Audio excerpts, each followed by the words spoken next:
Hello दोस्तों, राधे राधे। स्वागत है आप सबका काजल स्टडी वर्ल्ड में एक नए वीडियो के साथ और नए टॉपिक के साथ। आज हमारा ये नया टॉपिक है मौर्य साम्राज्य। ठीक है, इसको हम 2 पार्ट में करेंगे क्योंकि ये भी बहुत ज़्यादा लॉन्ग है, इसलिए मैंने ये देखिए स्ट्रिप एक लगा ली है जिससे पता चलेगा। ठीक है, लॉन्ग वीडियो नहीं, यहाँ से हम लोग कल स्टार्ट करेंगे। आप लोग को दिखाई दे रहा है? ठीक है,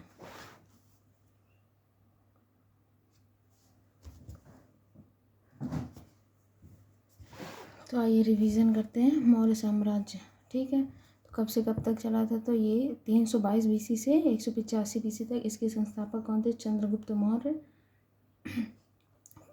ये कब से कब तक रहे? तो 322 से 298 BC तक। ठीक है, राजधानी क्या थी? तो पाटलिपुत्र। राज्य चिन्ह क्या? मयूर। सोहगौरा ताम्रपत्र लेक। ठीक है, जो इसमें इम्पोर्टेंट रहे वो हेडिंग लिख के और उसके मतलब उसके बारे में लिखा। ठीक है, जो कि गोरखपुर में राप्ती नदी के किनारे पर स्थित है। ठीक है, और ये भारत का सबसे प्राचीन अभिलेख माना जाता है। सोहगौरा ताम्रपत्र लेख।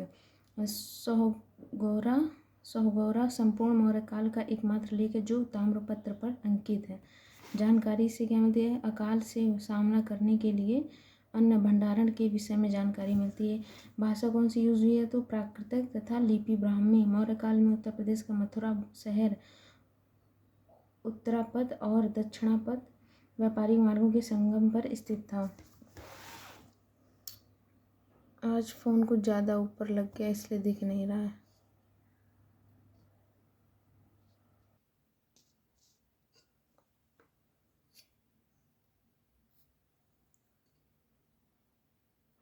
लाइट चली गई है। ठीक है, और ये जो वो थे प्रथम शासक कौन थे? अशोक। भारत में ये देखिए कब से कब तक रहे थे? 273 से 232 BC तक। और भारत में शिलालेख का प्रचलन करने वाला प्रथम शासक यही अशोक थे। ठीक है, शिलालेख तो 1750 में टिम क्या लिखा? टिम्पथेलर है ना? टिम्पथेलर ने खोज की थी। शिलालेखों की पढ़ने में सफलता किसको थी? ये क्वेश्चन आता है।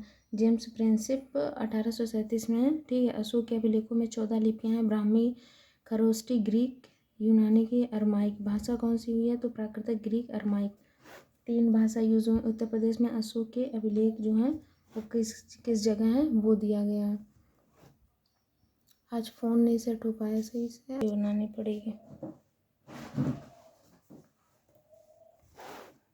उत्तर प्रदेश में अशोक के अभिलेख तो नंबर 1 पे गया अहरोरा, जो कि मिर्ज़ापुर में वाराणसी से 35 किलोमीटर दक्षिण में मगध से पश्चिम की ओर और जाने वाले रास्ते पर है। नंबर 2 दिल्ली मेरठ स्तंभलेख है। ठीक है, मेरठ से दिल्ली फिरोज शाह तुगलक द्वारा लाया गया था। और किस उसमें भाषा में है? तो ब्राह्मी लिपि और प्राकृतिक भाषा में। नंबर 3 पे कौशाम्बी का स्तंभ लेख। ठीक है, प्रयागराज में, जो कि मुगल बादशाह अकबर ने कौशाम्बी से इलाहाबाद के किले में स्थानांतरित किया था। मुगल बादशाह जहांगीर का एक उत्कीर्ण है। जानकारी कैसे मिलती है? तो अशोक की रानी कारूबाकी द्वारा दान दिए जाने का उल्लेख मिलता है। ठीक है, अन्य नाम क्या है? रानी का अभिलेख। उल्लेख क्या है? अशोक एवं कारूबाकी के पुत्र तीवर के बारे में है। कौशाम्बी के महापात्रों को संग रोकने का आदेश है। सारनाथ का चौथा क्या है? सारनाथ का चौथा है सारनाथ का लघु शिलालेख। सारनाथ में, जो कि वाराणसी में। विषय वस्तु क्या है? संघ भेद। भाषा कौन सी? प्राकृत तथा लिपि ब्राह्मी। ठीक है, और उद्देश्य क्या है इसका? तो संघ की एकता बनाए रखना और अनुशासन। डॉक्टर स्मिथ के अनुसार अशोक द्वारा बौद्ध धर्म के स्थलों की तीर्थ यात्रा का क्रम जो है वो ये: पहला लुम्बिनी, कपिलवस्तु, सारनाथ, श्रावस्ती, बोधगया, कुशीनगर। ठीक है, तो सारनाथ सिंह शीर्ष स्तंभ। सारनाथ, जो कि वाराणसी में अशोक सम्राट ने 250 BC में बनवाया था। सारनाथ सिंह स्तंभ, शीर्ष स्तंभ। ठीक है, इसमें 4 शेर हैं। ये बुद्ध के संदेशों को चारों दिशाओं में फैलने का प्रतीक है। और 4 उसमें पशु मतलब कौन कौन से? तो हाथी, वृषभ, घोड़ा। ये क्वेश्चन पूछा जाता है। ठीक है, याद रखना है आपको। हाथी, वृषभ, घोड़ा, शेर। हाथी बुद्ध के गर्भ के लिए, और वृषभ बुद्ध के जन्म यानी राशि का प्रतीक है, और घोड़ा ग्रह त्याग के लिए, शेर बुद्धि की शक्ति और ज्ञान प्रतीक के लिए। सिंह के मस्तक पर महाधर्म चक्र स्थापित किया गया है, जिसमें 32 तीलियां बनी थी।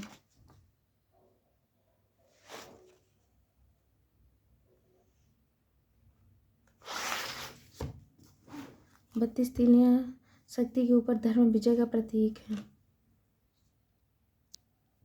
सामग्री किससे बना है? तो चूनार मिर्जापुर में है का बलुआ पत्थर। चूनार का बलुआ पत्थर से अशोक स्तंभ को राजकीय चिन्ह के रूप में स्वीकार किया गया था 26 जनवरी 1950 को।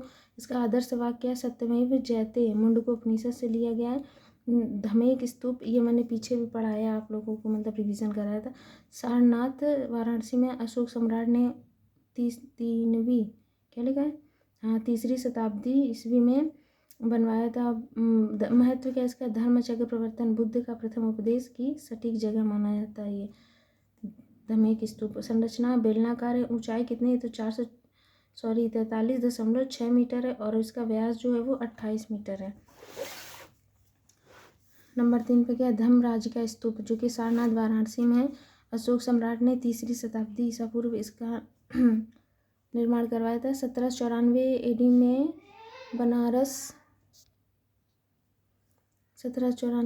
बनारस के राजा चेत सिंह के दीवान जगत सिंह ने निर्माण सामग्री ईंटों की कमी के कारण इस विशाल स्तूप को तोड़वा दिया और जो इसमें ईंटें लगी थी वो निकलवा ली। ठीक है।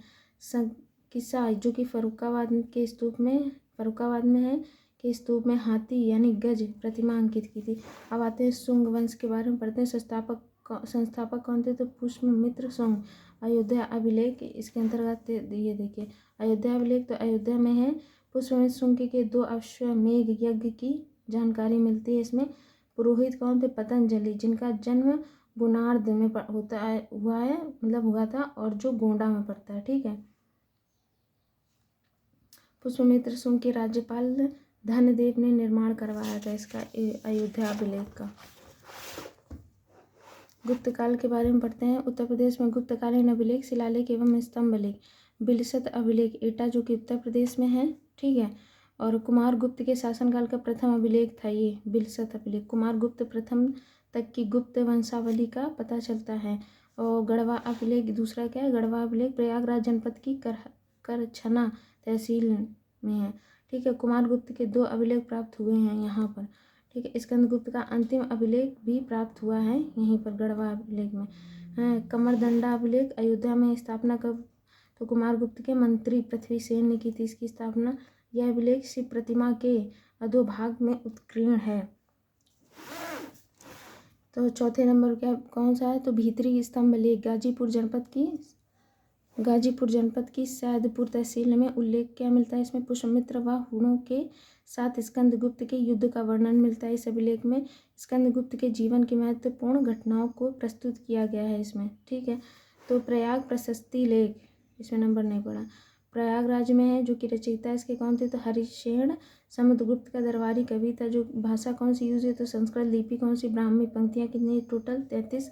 हरिशेन ने समुद्रगुप्त को 12 दक्षिणावर्त और 9 आयावर्त राज्यों का विजेता बताया था। शैली कौन सी? तो चंपू। गद्य एवं पद्य दोनों का मिश्रण है चंपू शैली। ठीक है। महादंड नायक तिलक भट्ट ने प्रयाग प्रशस्ति लेख को निर्गत करवाया था। प्रयाग प्रशस्ति मुगल बादशाह जहांगीर और बीरबल का भी लेख है। इसी में लेख मिलता है इन लोगों का भी। ठीक है। मुगल बादशाह जहांगीर लेख के लेखक अब्दुल्ला मुस्किन कलाम थे। अभिलेख का पाठन सर्वप्रथम 1834 ईडी में कैप्टन ए ट्रायर ने किया था। डायर सॉरी, फिलहाल तो ये लिखा। मंदिर बनाने की कला का जन्म गुप्त काल में ही हुआ था। देवगढ़ दशावतार मंदिर, जो कि देवगढ़ में है, और ललितपुर में नदी, तो बेतवा नदी के किनारे स्थित है। समर्पित किस देवता को समर्पित? तो भगवान विष्णु को। भारतीय मंदिर निर्माण में शिखर का संभवतः पहला उदाहरण यही देवगढ़ का मंदिर, दशावतार मंदिर। स्थापत्य शैली कौन सी है? तो पंचायतन, जो कि नागर शैली है। मंदिर के प्रवेश द्वार यानी चौखट पर गंगा और यमुना की आकृति उकेरी गई है, जो गुप्त काल की पहचान बताती है। भीतरगांव के मंदिर, ये तो हमारे यहाँ है, कानपुर में है, ठीक है। भीतरगांव का मंदिर कहाँ, कानपुर में। कौन सी शैली, तो कौन सी शैली में, तो नागर शैली में। भारत का सबसे पुराना ईंटों से बना मंदिर यही है। भीतरगांव मंदिर शिखर में भारत में सर्वप्रथम मेहराबों का प्रयोग किया गया। यह मंदिर किसी भी देवता को समर्पित नहीं है। चौखंडी स्तूप कहाँ है, तो सारनाथ में, वाराणसी में। इसकी स्थिति का मतलब कहाँ स्थित, तो 4 कब हुई थी, है ना, स्थापित कर, तो 4 से 6 शताब्दी के बीच गुप्त काल में हुआ था। घटना तो भगवान बुद्ध और उनके विषय बोधगया से सारनाथ की यात्रा के दौरान हुआ था, ठीक। चौखंडी स्तूप के ऊपर बनी मीनार अष्टकोणीय का निर्माण तो 15 कब किसने करवाया था, ये मीनार अष्टकोणीय जो बनी है उसके ऊपर, तो किसने निर्माण, तो 1588 ईडी में टोडरमल के पुत्र मुगल वित्त मंत्री गोवर्धन ने करा। मुगल शासक हुमायूं की सारनाथ यात्रा की स्मृति में निर्माण कराया गया था इसका। मूलगंध कुटी विहार सारनाथ वाराणसी में है, ठीक है। मूलगंध कुटी विहार कहाँ, तो सारनाथ में। यह वह स्थान है जहाँ पर गौतम बुद्ध जी ने सारनाथ में अपना पहला वर्षावास व्यतीत किया था। आधुनिक मूलगंध कुटी विहार का निर्माण 1931 ईडी में ईसा पूर्व में श्रीलंका के बौद्ध भिक्षु अनागरिक धर्मपाल ने निर्माण करवाया था। अब कुषाण वंश के बारे में पढ़ते हैं, ठीक है। राजा कौन थे, तो राजा कनिष्क थे, ठीक है। 78 एडी से 101 एडी तक, मतलब ईसा पूर्व, ठीक है। राजधानी क्या थी, तो पुरुषपुर यानी पेशावर, और द्वितीय कौन सी थी, तो मथुरा। कंकाली टीला अभिलेख जो कि मथुरा में कनिष्क को महाराज राज देवपुत्र कनिष्क कहा गया इस अभिलेख में। सारनाथ अभिलेख तो राजा कनिष्क के शासन के तीसरे वर्ष यानी 81वीं सब का है ये सारनाथ अभिलेख। राजा कनिष्क की सिरविहीन मूर्ति मथुरा से प्राप्त हुई थी। सिरविहीन मूर्ति मथुरा से प्राप्त हुई। गांधार कला शैली व मथुरा कला शैली का विकास राजा कनिष्क के शासनकाल में हुआ था। मथुरा कला शैली में लाल बलुआ पत्थर का प्रयोग किया गया। बुद्ध की प्रतिमा मूर्ति का निर्माण मथुरा कला शैली में हुआ था, ठीक है। तो 4 मुद्राएं हैं यहाँ पे, किस किस उसमें है, तो धर्म चक्र मुद्रा है, ध्यान मुद्रा है, अभय मुद्रा है, परद मुद्रा। मतलब ये ऑप्शन दे देंगे, एक और ऐड कर देंगे, फिर उससे पूछ सकते हैं इसमें कौन सी मूर्ति नहीं है। हिंदू जैन व बौद्ध धर्म से संबंधित है, ठीक है। ब्राह्मण ये अभिलेख जो है सारनाथ अभिलेख, उसके बारे में। हिंदू जैन व बौद्ध धर्म से संबंधित है। ब्राह्मण धर्म से संबंधित देवी देवताओं की मूर्तियों का निर्माण सर्वप्रथम मथुरा शैली में हुआ था।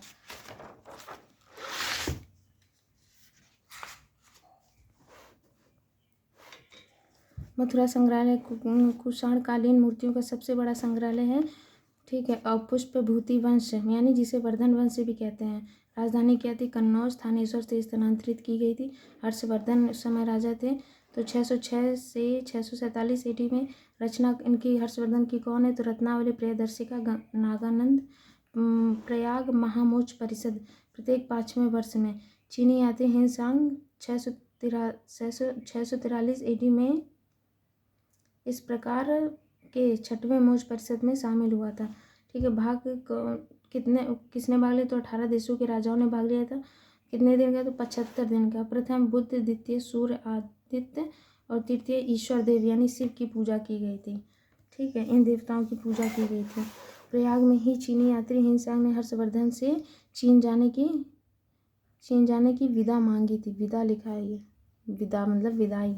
हर्षवर्धन के बांसखेड़ा, मधुबन एवं नालंदा लेखों में भूमि दान का उल्लेख है। कन्नौज धर्म सभा, इसके बारे में क्या है, तो 643 एडी इसमें क्या है, महायान बौद्ध धर्म की महत्ता स्थापित करने के लिए ये सभा का गठन, ठीक है। 20 देशों के राजाओं ने भाग लिया था इसमें। 20 दिन का था, जो कि हर्षवर्धन द्वारा उत्तर प्रदेश में 2 बौद्ध सम्मेलन कन्नौज व प्रयाग में आयोजित किए गए थे। हर्षवर्धन के समय मथुरा सूती वस्त्र के निर्माण के लिए प्रसिद्ध था, ठीक है। हर्षवर्धन के बारे में जानकारी के प्रमुख स्रोत क्या हैं, तो उसके बारे में भी जान लेते हैं। मधुबन ताम्रपत्र अभिलेख उत्तर प्रदेश के मऊ जिले की क्या लिखा है, घोसी तहसील में। आई होप आप लोग को दिख रहा होगा, ठीक है। हर्षवर्धन के शासनकाल में 25वें वर्ष का है, 25वें वर्ष का, ठीक है। भाषा कौन सी यूज हुई, तो संस्कृत। लिपि कौन सी, ब्राह्मी। जानकारी क्या मिलती है, हर्ष द्वारा श्रावस्ती मुक्ति क्या लिखे, मुक्ति के सोम कुंडा ग्राम दान देने का उल्लेख है इसमें। बांसखेड़ा ताम्रपत्र उत्तर प्रदेश के शाहजहाँपुर जनपद के बांसखेड़ा स्थान से प्राप्त हुआ है।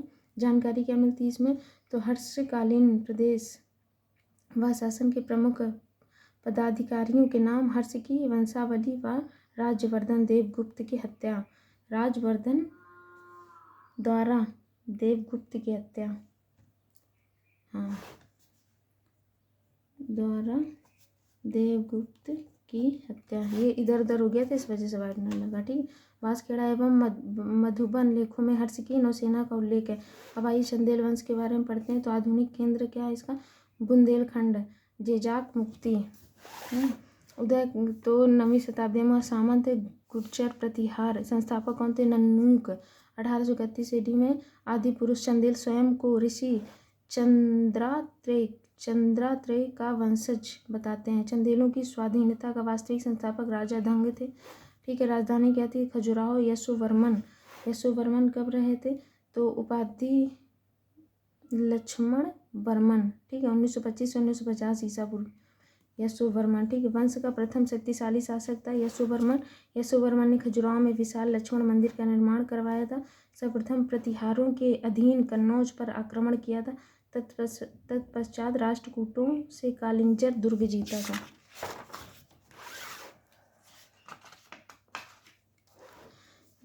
राजा दंग 1950 से 1002। ठीक है, ईसा पूर्व में उपाधि कौन सी थी, तो महाराजाधिराज की राजधानी महोबा थी, लेकिन बाद में खजुराहो हो गई। ग्वालियर किले को जीता तथा अपने साम्राज्य का हिस्सा बनाया था। बाद में संगम में जल समाधि लेकर अपने प्राणों को त्याग दिया था। राजा गंड, ये देखिए, ये इधर आया था अभी, यशोवर्मन, इसके बाद में ये थे राजा दंग, फिर इसके बाद में राजा गण। ठीक, 1002 से 117 ईसा पूर्व तक। तो राजा विद्याधर चंदेल वंश का सर्वाधिक शक्तिशाली शासक था, जिसे विदा लिखा होगा, विदावानंद के नाम, विदा लिखा है, विदावानंद के नाम से भी जाना जाता था। गुर्जर प्रतिहार शासक राज्यपाल की हत्या कर दी के कारण, क्योंकि उसने महमूद गजनवी के सामने आत्मसमर्पण कर दिया था। विदाधर ने मालवा के परमार शासक भोज एवं कलचुरी शासक गांगे देव को अपनी अधीनता स्वीकार करने के लिए बाध्य किया था, मतलब मजबूर किया था। ठीक है, विदाधर के पश्चात शासक कौन रहे, तो विजयपाल, देववर्मन, मदन वर्मन, कीर्तिवर्मन के बारे में कुछ बता दो कि दरबार प्रभु चंद्रोदय के लेखक कृष्ण मित्र निवास थे और महोबा में कीरत सागर का निर्माण करवाया था इन्होंने। ठीक है, ये क्या परमर्दी देववर्मन के बारे में पढ़ते हैं। तो 1663 से 1202 तक रहे। उपाधि क्या मिली इन्हें, तो दसाड़ीपति। स्थानीय नाम क्या था, परमल था। चंदेल वंश का अंतिम महान शासक था ये। ठीक है, प्रसिद्ध सेना नायक अलाउद्दीन दरबार में रहते थे। 1203 ईसा पूर्व में कालिंजर दुर्ग को कुतुबुद्दीन ऐबक ने जीता था और 1305 ईसा पूर्व में अलाउद्दीन खिलजी ने चंदेल राज्य को दिल्ली सल्तनत में मिला लिया था। कालिंजर का किला बांदा में विंध्य पर्वत श्रृंखला पर स्थित है। विजय का प्रतीक माना जाता है। भगवान शिव का निवास स्थान भी माना जाता है ये। ठीक है, 1545 ईसा पूर्व में शेर शाह सूरी का आक्रमण, घेराबंदी के दौरान बारूद विस्फोट के कारण सूरी की मृत्यु हुई थी। आक्रमण के समय शासक कौन थे, तो कीरत सिंह थे जब आक्रमण हुआ था। तो ये क्या लिखा, 1569 में क्या हुआ था, तो अकबर ने यह किला जीतकर बीरबल को उपहार में दे दिया था। बीरबल के बाद यह किला बुंदेला राजा छत्रसाल के अधीन हो गया। इसके बाद पन्ना के शासक हरदेव शाह का कब्जा हो गया था। 1812 ईसा पूर्व में कालिंजर का किला अंग्रेजों के अधीन हो गया। अंग्रेज कर्नल मार्टिनडेल के नेतृत्व में उस समय जो अंग्रेज लिखा ना। ठीक है, किले के अंदर इमारत जो है वो ये है, नीलकंठ महादेव मंदिर। वर्तमान स्वरूप का निर्माण राजा परमर्दी देव ने कराया था, अभी पीछे पढ़ा ना। और ये क्या लिखा, अमन सिंह महल, दूसरा क्या अमन सिंह महल, चंदेल राजा अमन सिंह द्वारा निर्माण। वर्तमान में एक संग्रहालय है ये। सीता सेज किले के अंदर एक छोटी गुफा जिसमें पत्थर का एक बिस्तर व तकिया है। बेनकर बिहारी मंदिर भगवान विष्णु को समर्पित है। ठीक है, तो अब यहाँ से हम लोग गढ़वाल वंश ये कल रिवाइज करेंगे, यहाँ हम लोग समाप्त करते हैं। ठीक है, आज के लिए इतना ही। और जो बाकी की जानकारी जो एक नाइट में विधान भवन रक्षक की जो वैकेंसी निकली उसके बारे में मैं रात तक वीडियो अपलोड कर दूंगी, आप लोग देख लीजिएगा अगर आपके काम की हो। ठीक है, अगर आपको जो मैं वीडियो डालती हूँ, अगर आपको मेरी वीडियो पसंद है तो मेरे चैनल को सब्सक्राइब कर लें और वीडियो को लाइक करें। आज के लिए इतना ही। आप सभी को राधे राधे।